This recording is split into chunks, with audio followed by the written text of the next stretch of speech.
कराची में अॼु अमुन क़ाइमु आहे, पर तंहिं हूंदे बि हिन शहर खे नज़र लॻंदे देरि नथी थिए ऐं ओचितो समाज दुश्मन अंसर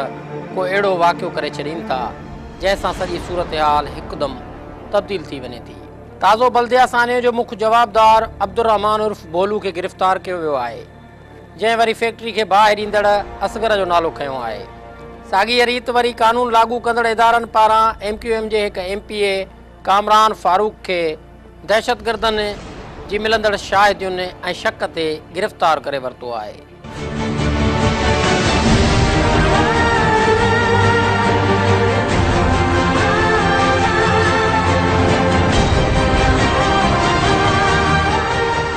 नए आयल chief of army staff general Qamar Javed Bajwa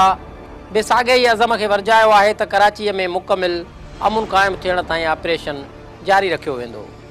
इन हवाले सां सिंध हुकूमत खे मुकमिल सहकार फ़राहम कयो वेंदो। हुन वाज़ह कयो आहे त ऑपरेशन दौरान हासिल कयल कामयाबियुनि खे कंहिं बि सूरत ज़ाया थियणु न ॾिनो वेंदो। ॾिठो वञे त इन में को बि शक न आहे त कराची में जेतिरो सुकून ऐं अमुन गुज़िरियल 3 सालनि दौरान नज़र आयो आहे, उहो गुज़िरियल 15 सालनि खां हिकु ख्वाबु बणियल हो ऐं को ॾींहुं अहिड़ो ख़ाली न हो जंहिं ॾींहुं कराची में बेगुनाह माण्हुनि जो क़त्लेआम न थियो हुजे। अख़बारुनि जूं वॾियूं वॾियूं सुर्ख़ियूं कराची में ॿोरियुनि में मिलंदड़ बंदि लाशनि ऐं टारगेट किलिंग जो शिकार थींदड़ माण्हुनि जे वाक़िअनि सां भरियूं पयूं हूंदियूं हुयूं। इहो कंहिं बि सोचियो न हो त कराची में न रुॻो अमुन अमान जी सूरत हाल बहितर थी सघे थी, पर हिकु सियासी तंज़ीम जी आड़ में हलंदड़ दहशतगर्दी खे अहिड़ी तरह ॿुंजो बि अची सघे थो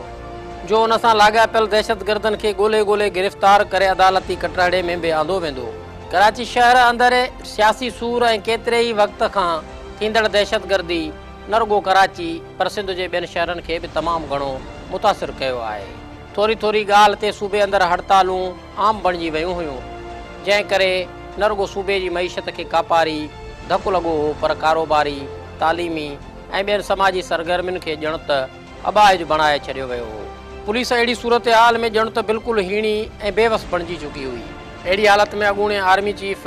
जनरल राहिल शरीफ़ जंहिं नमूने शहर अंदरि दहशतगर्दनि ऐं उन्हनि जी पुठि ठपींदड़नि खे नीस्तो नाबूद कयो, पर शहर मां ऑपरेशन करे अहिड़नि समाज दुश्मननि खे पाड़ऊं पटे फिटी करे छॾियो। कराची ऑपरेशन ज़रिए न रुॻो कराची शहर अंदरि अमुन क़ाइमु कयो वियो आहे, पर मौत जी आवाज़गाह बणियल लयारी जहिड़े इलाइक़े में बि रौनकूं बहाल थियूं आहिनि, जिते कंहिं वक़्तु अहिड़ियूं हालतूं बि हुयूं जो दहशतगर्दी ऐं नशे जे आम वाहिपे करे सवें अमुन पसंद शहरियुनि पंहिंजा घर छॾे सिंध जे ॿियनि ज़िलनि में लॾ पलाण करे रहाइश अख़्तियार कई हुई। अॼु लयारी अंदरि बि माण्हुनि सुख जो साहु खंयो आहे ऐं सॼे शहर अंदरि हिकु तरफ़ वापारी सरगर्मियुनि में वाध थी आहे त वरी ॿिए तरफ़ शहर अंदरि रोज़गार बि वधी रहियो आहे, जंहिं करे बेरोज़गारी में बि घणी हद ताईं घटिताई आई आहे। तंहिं करे ज़रूरत इन ॻाल्हि जी आहे त मुल्क जी मईशत लाइ करंगे जी हॾी जी हैसियत रखंदड़ कराची शहर में मुकमिल अमुन क़ाइमु थियण ताईं ऑपरेशन जारी रखियो वञे, जीअं वरी हिकु मुल्क दुश्मन अंसर ऐं दहशतगर्द ॿीहर हिन शहर खे यरगमाल बणाए रत जी रांदि खेॾण जी जुरत न करे सघे।